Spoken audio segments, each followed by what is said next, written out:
que en el proceso evolutivo de trabajo interno, que tiene más idas y vueltas de los que venimos transitando, intentando transitarlo, sabemos que no es un camino así, asfaltado, una ruta asfaltada, sino que hay empedrado, baches, barro. Viste, cuando jugás al ludo, retrocede 5 casilleros, vuelve a empezar. Bueno, ese es el camino evolutivo. Pero en todos los caminos, en todas las distintas disciplinas que buscan ir a la unidad, al despertar, a la conciencia de sí, a lo que fuere, hay un obstáculo que es puerta que se abre o se cierra. Cuando se abre puede ser un trampolín que impulsa, cuando se cierra el gran obstáculo, ¿no? Y son las emociones, el trabajo con las emociones. Me acuerdo de un encuentro con un lama que traía Gerardo Abud, que hicimos un retiro, y bueno, estuvo dando enseñanza, explicando, y al tercer día de dar mucha enseñanza pregunta, bueno, ¿y cuál es el gran obstáculo? Sin haberlo nombrado, hablaba de teoría, del camino evolutivo, del budismo, de las prácticas, y entonces había mucho practicante antiguo, y entonces le explicaron unas erudiciones que no, porque como es, las impresiones kármicas en el alma y todas cosas así eruditas. Y el lama sonreía y decía no.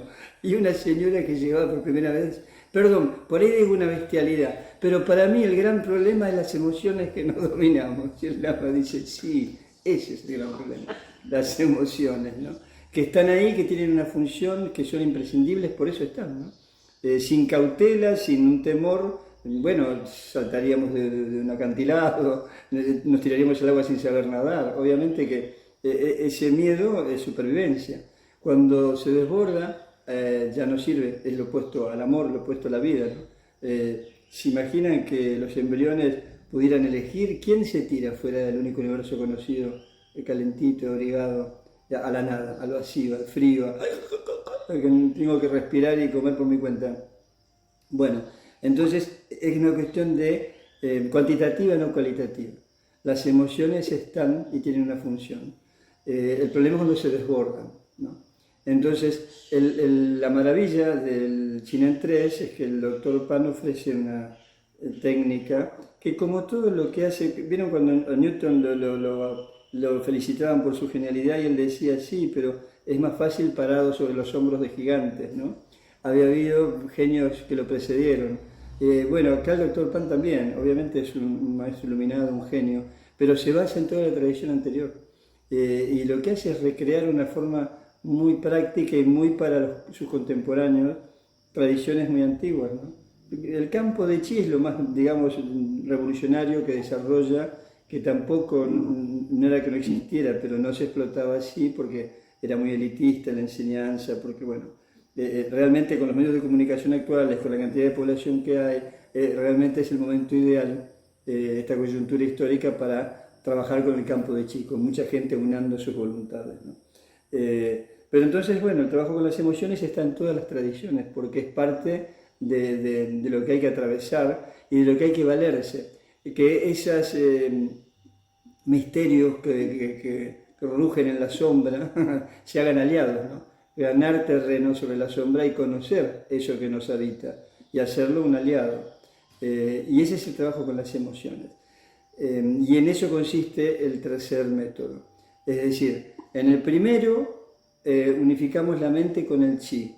Y el primero es viajar afuera adentro, ¿no? Permeabilizar las membranas y la mente va al infinito y vuelve, y al horizonte y vuelve, ¿no? Y a las estrellas y vuelve, y va y viene y nos atraviesa y no se detiene en ningún lado. Pues lo que está haciendo es viajar en ese la chi, ¿no? Kai, hu, esa expansión, contracción, que es el corazón y sentido profundo del chinen, que en definitiva, como dice el doctor Pan, es el ritmo último del universo, ¿no? Como si el Big Bang hubiera impreso esa firma, que todo tiene un pulso, ¿no? En la medida que nos sintonizamos con eso, bueno, estamos en equilibrio y en armonía con los principios esenciales de la naturaleza, ¿no? Entonces, en ese pulso de expansión-contracción, viajamos y venimos y vamos acopiando información y energía. El primer método, ¿qué es? Cargar el tanque, porque estamos emprendiendo un viaje, el viaje evolutivo. Bueno, fenómeno. Tenemos el vehículo, hay que ver cómo está, pero bueno, es parte del primer método también ir limpiando, sanando, mejorando el vehículo, pero sobre todo cargando combustible. Tenemos la mejor intención, los mejores mapas, un destino hermoso y un auto que marcha, pero no hay combustible, listo, olvídate del viaje. Debe haber chi para todo, debe haber chi, mucho chi, ¿no? Abundante chi. Por eso trabajamos con el Hunyuan externo. Es el único, el primer método que trabaja con el Hunyuan externo, con la energía externa y apropiarla, ¿no? Y además que no se atraviese, ¿no? Como quien respira. Si no sale el anhídrido, no entra el oxígeno, ¿no? La exhalación es tan importante como la inhalación. En ese intercambiar con la naturaleza y reconocer que la fuente está disponible y al alcance de todos. Eso también es muy revolucionario. Para el que nunca hizo Qigong, inconscientemente andamos a los codazos, ganándonos la energía, arrancándosela a otros. Y no con mala intención, por ignorancia, ¿no? Cuando reclamamos atención a la gente, que hacemos todo el tiempo, estamos reclamando chi. En última instancia es energía vital lo que estamos queriendo, ¿no? Ignorando que está disponible, si uno hace un silencio y se abre, está disponible, ¿no? Y a veces estamos agotando las energías en búsqueda de algo que si nos quedáramos quietos vendría solo. Eso es lo paradójico, ¿no? Que las pepitas de oro de lo interno, las más valiosas, llegan cuando no hacemos nada. Todas las otras hay que agarrar el pico, ir, encarar la montaña, trepar, romper, ¿no? Ese es lo que el trabajo yang activo, dinámico, de ir en busca de. Ok, fenómeno. Y ese es el trabajo en lo mundano, nuestro desatino controlado de cumplir este rol en esta vida y hacer nuestro aprendizaje. Pero lo que se refiere al ser, el encuentro con la sabiduría que está, acontece cuando hacemos el silencio tal de contactar con eso, ¿no? Cuando no hacemos nada. Y ahí viene lo de observación externa y percepción interna, que también lo describe, lo define el Dr. Pan, ¿no? Que podría ser la pulseada entre ciencia y misticismo, y el Dr. Pan por eso tiene esas cosas que solo un maestro iluminado del siglo XX puede verlo con tanta claridad actual, que tiene que ir abrazadas ambas formas de aproximación a la realidad. La observación externa es el método científico, deductivo, ir con el pico, ¿a dónde está? En aquella parte, y voy a romper la pared, bueno, hasta que aparece el oro, ¿no? Que es lo que estoy buscando. Esa es la observación externa, dinámica, yang, activa, y va en busca de, bueno, y gasta energía. Pero está la observación, la percepción interna, que es la epifanía, es ser uno con todas las cosas, ¿no? Es ver las cosas desde dentro. Y eso se alcanza en estados de contemplativos, en estados de silencio, cuando el parloteo interno se calla y simplemente vemos lo que siempre estuvo, ¿no? Pero eso a un científico es complicado hacerlo entender, ¿no? Bueno, el Dr. Pan tenía eso de nadar con habilidad en ambas aguas, ¿no? La intuición y la razón, y por eso le llama Chinen a su creación, ¿no? Inteligencia, sabiduría, poder, habilidad, ¿no? Congeniar los dos hemisferios cerebrales, las dos aproximaciones a la realidad, ¿no? La luz solar que se enfoca con nitidez en una porción de la realidad, y entonces va ensamblando partes, que es la que impera en nuestra ciencia, un poco el método newtoniano, ¿no? Mecanicista, y la otra es la luz lunar, que ve el bosque, quizás no tan definidos los contornos, pero ve la totalidad, ¿no? Y entonces tiene esa mirada holística organicista, que es realmente cómo funciona la realidad. Uno hace ¿cómo se dice? Compartimenta, divide las cosas para aprenderlas, por el método deductivo, lineal, de pensamiento lineal, ¿no es cierto?, lógico, para aprenderlas. Pero luego debe acordarse que está haciendo algo artificial como un proceso de aprendizaje, porque la realidad es continua. No termina esto acá y empieza lo otro, está todo conjugado, ¿no? Pero nosotros terminamos convenciéndonos y el mapa se impone al paisaje, ¿no? Entonces, bueno, congeniar ambas formas de aproximación a la realidad, de entender la realidad, es algo maravilloso que el doctor Pan no solo propone 15 libros, sino que pone en práctica y da las herramientas para que ese sea nuestro modo, ¿no? Bueno, y las herramientas son este camino, como el óctuple camino del budismo. Bueno, estos 6 niveles son el camino que propone el doctor Pan, ¿no? Considerando que para los 3 últimos no hay una masa crítica, porque no hay un compromiso tal con los 3 primeros como para seguir en los 3 últimos, que ya son mucho más meditativos e internos, y si al final el Kundalini, ¿no? El canal central, la línea central. Y el 6.º método, que durante 10 años, mientras funcionó el hospital y ya desde antes el doctor Pan anunciaba y promovía el trabajo hacia ese lugar, era fundirse, ser uno con el Tao, ser uno con todas las cosas, el despertar espiritual. Lo que pasa es que un discurso materialista dialéctico lo mantuvo durante 10 años en un régimen comunista como era el chino, ¿no? Pero el 6.º nivel del chinen es eso, le llama superinteligencia, bien, pero es eso, ¿no? Es dejar de identificarse con los pensamientos, con el ego, y descubrir la esencia que está por detrás, ¿no? Y Minyue se refiere a eso, la conciencia consciente de sí misma y que se despega de la ilusión, y que es lo mismo que dice el budismo, que la causa del sufrimiento es esta distorsión de la percepción, donde en vez de identificarnos con el ser que somos, nos identificamos con esa porción que tiene una temporalidad, ¿no? Y por eso sufrimos, porque está sujeta al deterioro, y no nos damos cuenta que estamos desde antes y después, no podemos conectar con nuestro rostro antes de tener nombre, ¿no? Bueno, el doctor Pan propone lo mismo, con otras palabras, y creo que el régimen chino no se enteró hasta el año 2000 y ahí le cerraron el hospital. No es esto. Pero bueno, en todo caso, entonces el Chinen 1 es eso, reunir combustible en el tanque para emprender el viaje. Chinen 2, ya el combustible está. Seguimos haciendo Chinen 1, porque hay que seguir cargando nafta, no se deja nunca el Chinen 1. Pero Chinen 2, ¿qué es ya? El doctor Pan habla de una suprasalud. Ya está, tenemos combustible, vamos a poner el auto ahora en la mejor versión, ¿no? Y entonces es muy físico, Chinen 2. Ya trabajamos con el Hunyuan interno, y por eso ya no vamos al cielo y venimos y a las estrellas, no. La cabeza es el cielo, los pies son la tierra. Lo que hacemos es una expansión de nuestro espacio interior, en el Chinen 2. Y cobra mucho protagonismo en los canales de energía, y nos importan los puntos que activan esa circulación en los canales, ¿verdad? Porque estamos construyendo el vehículo, poniéndolo cada vez mejor. Ya disponemos de combustible. E incluso ampliamos el espacio interior para que entre cada vez más combustible, ¿no? Y entonces ya la mente no viaja, ya no fundimos la mente con el chi, vamos y venimos, vamos y venimos. Ahora fundimos la mente con el cuerpo y con el chi, y nos quedamos en cada parte que estamos trabajando. Y si trabajamos las cervicales, en el 2.º método, la mente está ahí. ¿Para qué? Porque obviamente el axioma que justifica el Qigong es que donde va la mente va la energía. Entonces, así como la mente iba y venía para tomar energía, Hunyuan externo y traerlo, ahora la mente se enfoca en una parte y toda la sangre y chi van a esa parte.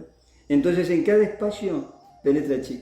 En cada milímetro que se abre una articulación se llena de chi, como si fuera una presión neumática. Eso lo hacemos en el 2.º método. Y se siente realmente una plenitud cuando se hace. Y las primeras veces que se hace el 2.º método uno queda cansado, porque es como abrir el volumen a la misma cantidad de energía, y entonces hay una baja de presión. Se siente así, ¿no? Y en la medida que uno sigue haciendo Chinen 1 y Chinen 2, hay más espacio y hay más energía, por lo tanto entra más energía, y realmente es muy vital. Quien tiene la disciplina de hacer Chinen 2 todos los días o día por medio, por lo menos durante un tiempo, además del 1, ¿no? Los 2.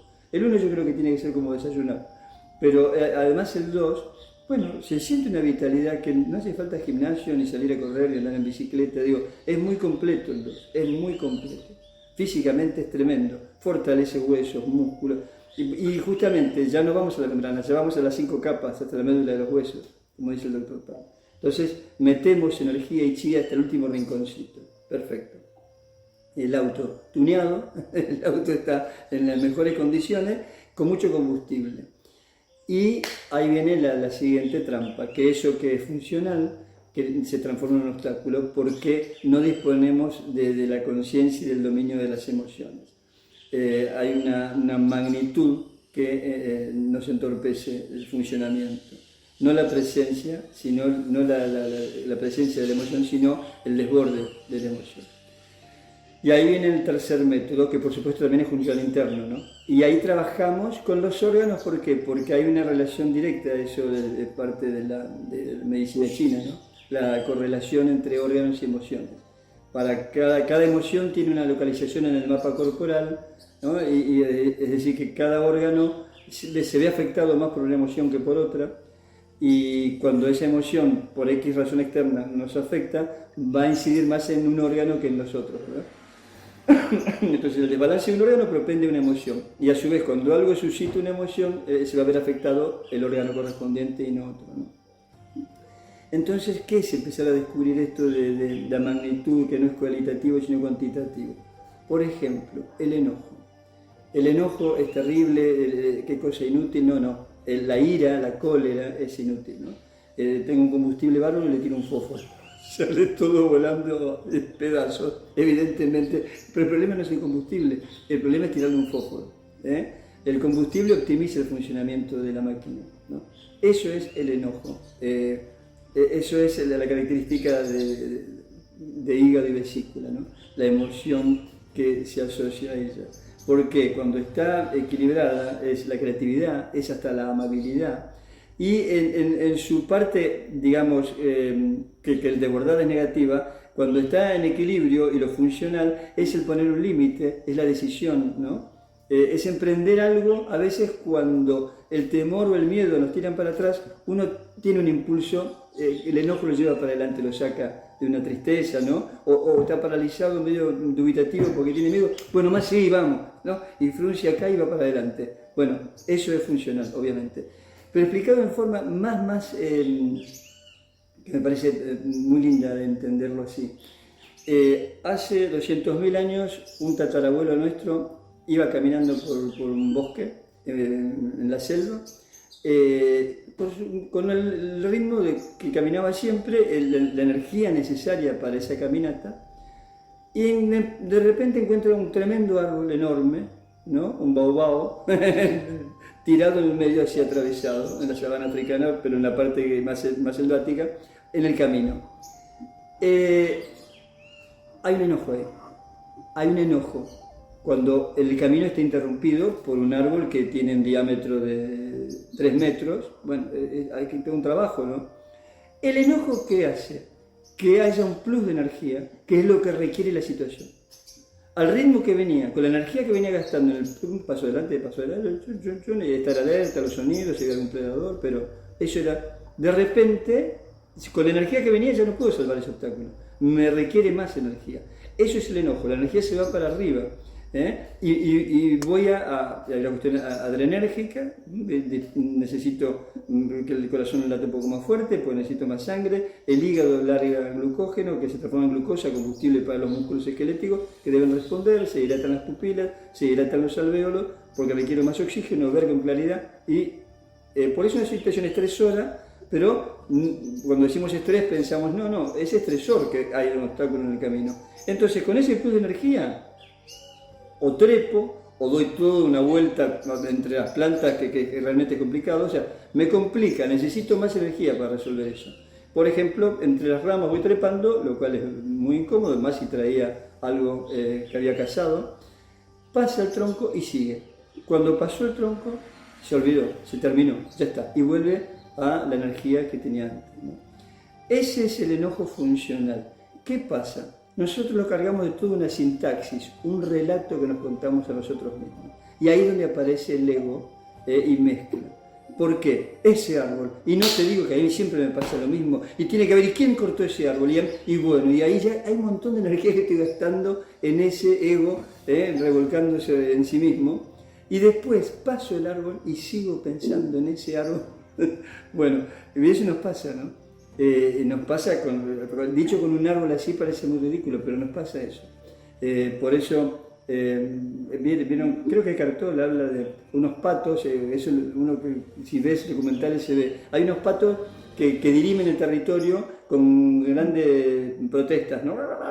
Así se pelean y discuten mucho y se enojan. Bueno, cuando al final queda establecido quién se queda en el territorio, se van y aletean muy fuerte, innecesariamente, ¿no? ¿Por qué? Porque están descargando toda la bioquímica que se desató en el organismo con esa situación adrenérgica, ¿no? Y no se les olvidó el problema después. No quedan a la noche pensando en este pato de la otra tribu, no. Se olvidó. Pero no se les olvidó, sino que además descargan toda la secuela química, ¿no? De ese estado. Eso es genial. Que es cuando, bueno, justamente cuando es funcional el estrés, hay una situación estresora, que hay algo, ruge un león, hay que salir corriendo y en buena hora que me estreso. Si el tatarabuelo no hubiera tenido ese mecanismo aceitado, hoy no estábamos acá, ¿no es cierto? Entonces, desata toda una batería bioquímica para responder a esa alarma inmediata. Y ya no importa la digestión, si se está sanando una infección, hay que responder y salir corriendo y treparse un árbol. Genial, eso me salvó la vida. Se fue el tigre y se acabó. Ya desapareció todo eso y vuelvo al estado parasimpático, no, ese es el estado simpático. El neurovegetativo se pone en la rama parasimpática y volvemos a las funciones de sanación, de reconstrucción, metabólicas normales, ¿no? Porque los estados de alarma son momentos en los que requiere una optimización de funciones para responder a esa situación estresora, ¿no? Que es real. El problema es cuando se transforma en algo interno y ya no tiene un principio y un fin, ¿no? Y eso es algo que nos contamos a nosotros mismos. Y ahí se contamina, ¿verdad? Entonces, por ahí va la cosa.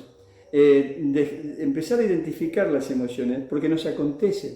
Y no puede ser que nos acontezcan. Que me enojé. ¿De dónde vino? No vino así de los cielos el enojo. Es algo que está en uno, ¿no? Pero entonces, si no lo explorás, no lo conoces, no lo vas a domesticar nunca. Y es o algo que te aterra, cuánta gente tiene miedo a su enojo y por ahí lo sobredimensiona, ¿no? Pero es algo que ruge en la sombra y te da mucho miedo, te paraliza. Y con muchas cosas. Y bueno, la cuestión es conocerla. En eso consiste la práctica del tercer método, que también se enseña suelto, y por eso los talleres de alquimia interna emociones que hemos dado, que hemos visto juntos, porque en realidad estaba Armington Gu, lo hace así, yo vi que muchos maestros lo hacían, porque en realidad es algo que habría que hacer, hagas o no chinen, y si haces el método 1 y no vas a seguir haciendo 2 y 3, pero siempre haces el 1, bueno, en algún momento hay que empezar a trabajar con esto, ¿no? Si podés hacer 1, 2 y 3, por algo lo configura así el doctor Pam, pero digamos, hay cosas que uno puede ir haciendo desde antes, como hay muchos ejercicios del segundo método que se hacen sueltos, ¿vieron? Que el maestro Chen los da incluso en encuentros de sanación, para gente que ni siquiera sabe el 1 y enseña cosas del segundo método, porque son ejercicios muy buenos de Qigong para el organismo, ¿no? Entonces, el trabajo del tercer método es empezar a familiarizarse con las emociones. Lo que hacemos es, mediante un sonido, vibrar el órgano, ¿no? Vamos de lo más grosero a lo más sutil, porque ese es el otro gran descubrimiento, ¿no? Que los órganos responden a las emociones y a los sonidos. Y ahí, bueno, se atribuye a Sun Shu Miao en el siglo VI, ¿verdad? El trabajo de Liu Zhihue con los sonidos curativos, un médico del siglo VI. Pero seguramente ya ocurría antes, ¿no? Y por eso es tan lindo cuando uno ve esas experiencias de Emoto con el agua y, bueno, y tantas cosas cuando se pone arena sobre una superficie y se hace vibrar con distintos sonidos, como se forman mandalas, ¿no? El poder de la vibración. Bueno, los sonidos curativos consisten en que con determinada frecuencia es como si el órgano entrara en resonancia, ¿no? Y libera su sobrecarga yang, libera el fuego. Los sonidos son bárbaros para liberar, sobre todo al final del día, la resaca anímica que cargan, ¿no? Así como si tomáramos una hepatalgina para limpiar el hígado, ¿no? De los residuos químicos. Bueno, esto es una forma de limpiar, por ejemplo, el hígado de los residuos anímicos. Y uno hace el sonido de hígado y entra una soñolencia, un cansancio y se relaja, porque hígado es la mirada, músculos y tendones y por supuesto lo que es cólera, frustración, enojo. Entonces uno a veces termina un día así y haces esos sonidos y te vas dando cuenta de toda esa tensión que liberas, ¿no? Bueno, eso es un método bárbaro de los sonidos para limpiar. ¿Por qué? Porque hay una relación directa del órgano con el sonido. Podemos trabajar con Qigong las fascias, entonces uno hace movimientos de oso y trabaja, digamos, los epiplones, el calentador medio, y ahí recibe un masaje hígado vesículas como así. Yo hago así, miren los pliegues de mi ropa. Bueno, sí, se ve que hay movimiento ahí, ¿verdad? Entonces podemos masajear un poco, sangre y energía se mueven, pero no podemos llegar directamente al órgano. Y por eso el Dr. Pan, en el tercer método, hay toda una técnica para acceder directamente al órgano. Y con los dos métodos anteriores no habíamos llegado. Y la forma de llegar al órgano directamente es con los sonidos y con las emociones. A partir de eso, obviamente que el órgano se torna más saludable, lo descontaminamos, pero empezamos a tener acceso voluntario y dominio de nuestras emociones. Primero conocerlas, saber dónde están y cómo funcionan. Y a partir de ahí empezar a establecer una relación de intercambio, de negociación con la emoción. Entonces es conocerla. Entonces cuando algo sucede que nos hace enojar, pero ya veníamos trabajando con el enojo, es esto. Lo ves como te está aflorando, ya sabes ese cosquilleo que te agarra, bueno, y entonces sabes para dónde dirigirlo. Y para eso tiene que estar establecida la mente de agua, por lo menos un embrión de Minyue, de conciencia pura, ¿no? Es decir, de estar despegado, que haya una parte de uno sobrevolándose a sí mismo, ¿no? Entonces, si me enojo no soy todo enojo, sino hay que ver una parte de mí observándome enojado. Y eso es un cambio brutal. No estoy todo acá enojado, sino que puedo verme enojado. Ese distanciamiento, ese testigo interno es realmente algo que hace la diferencia. Y a ello vamos con toda esta práctica, ¿no?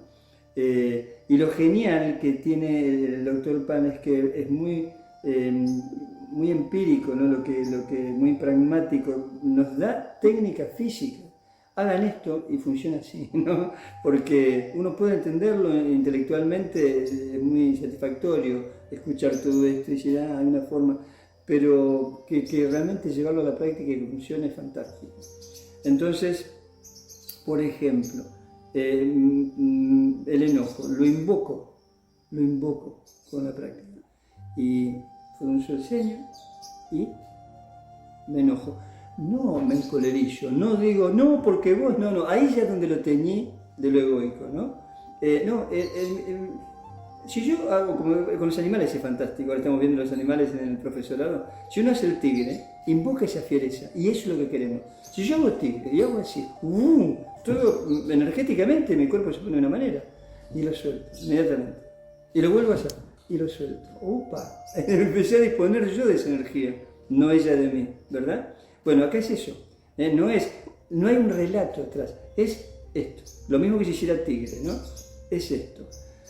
La emoción convoqué, la invoqué yo, la traigo yo, ¿no? A voluntad. Y en la dosis homeopática que quiero. Bien, entonces, emoción y sonido, porque sé que de así accedo al órgano. Luego de que ya tengo el órgano funcionando con la vibración y el sonido, esa alma vegetativa, esa energía vibratoria la lleva a un punto, que es lo que vamos a ver ahora, que es la novedad que nos propone el tercer método. Este punto, el Palacio Kunyō. De este punto va a ir a Shenji, el Palacio del Shen, en la cabeza, donde ya perdió, ya no está más teñido de un signo, sino que es energía pura. Entonces recuperamos esa energía. Ese señor lo conozco, Viviana, un señor que ahí lo conozco. Gracias, Guille, querido. Entonces, la emoción... La emoción, entonces, hacemos vibrar el órgano, esa energía la extraemos a ese punto y de ese punto lo mandamos acá. Fíjense qué interesante, ya no es, bueno, sí, porque cuando me enojo tengo que contar hasta 10, respirar hondo. No, hay una localización, hay un mapa interno y trabajamos con eso, ¿no? Es interesantísimo. Y bueno, después que uno lo descubre, como todo, ya lo sabés, depende de vos usarlo, practicarlo y acordarte, y a veces nos acordamos y a veces no. Es como todo, estamos distraídos. Hay un libro de un lama que se llama No te distraigas. El gran problema es que estamos distraídos. Y por eso hay situaciones en las que funcionamos bien. El otro día hablábamos de eso, que en la clase alguien decía, sí, pero vos sos tan paciente en la clase. Claro, porque uno en la clase está muy atento en su trabajo, ¿no? Está muy consciente y está en su mejor versión, ¿no? La cuestión, entonces no estás distraído. ¿Qué sé yo? Digo, por ejemplo, si sos un docente, si sos un músico tocando en una orquesta, no estás distraído, en ese momento estás ahí a pleno. La cuestión es que después te distraes, te relajas. Y a veces con la familia, en los lugares íntimos, está bueno bajar la guardia, pero no estar distraído de permitirse todo, ¿no? Es una obviedad, pero es tan bueno recordárnoslo, ¿no? Porque ahí pasa. ¿Por qué? ¿A qué voy? Vos ya sabés tu enojo y tenés herramientas para descubrirlo, cuando está empezando, redireccionarlo. Y cuando estás atento funciona perfectamente. Y cuando estás distraído es como si no supieras nada. Y otra vez estás a los gritos, ¿no? Y bueno, y no practicas esto de desafilar la voz, ¿no? Porque la palabra puede ser un arma tan filosa, tan hiriente, y a veces no hay vuelta atrás, ¿no? Uno saca una espada, ya hizo 3 tajos. Cuando se arrepintió ya está, ya hizo un desmán, ¿no? Esa es la palabra cuando sale así. ¿Cuántas veces nos pasó? Y que después te das cuenta que te enojaste y explotaste. Bueno, esto es, el testigo interno ve el proceso, ¿no? Y entonces llega un momento que elegís hasta dónde. Todavía siempre va a haber momentos en que se te escapó el enojo y no sabes de dónde salió. Pero empezás a tener una práctica, un entrenamiento en esto de verte enojado. Pero hay que estar atento. Pues entonces lo que voy es que nos da las herramientas el Dr. Pan, pero después está en nosotros estar atentos, ¿no? No distraernos, no olvidarnos que disponemos de estas herramientas.